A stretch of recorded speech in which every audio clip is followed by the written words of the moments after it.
Tulong para sa 5,500 na Bicolano sa Camarines Sur. Naihatid ng Ako Bicol Party List. Ang buong detalye ng balita nasa linya sa Megavo Patrol number 12. Ang aming station manager, Estela Duran. Bicol Network News Report!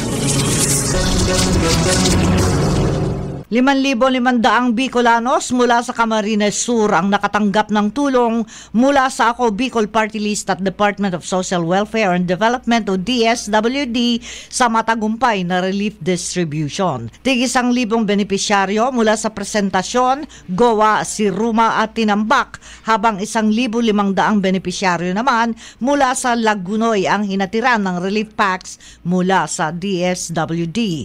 Ayon kay Congressman Saldico, Chairman ng House Committee on Appropriations at kinatawan ng Ako Bicol Party List, hindi hahayaan ng Ako Bicol na may Bicolanong hindi maaabutan ng tulong. Dagdag pa niya, ang programang ito ay simbolo ng pagkakaisa at pagmamalasakit upang maramdaman ng mga kababayan na may kaagapay sila sa panahon ng kahirapan.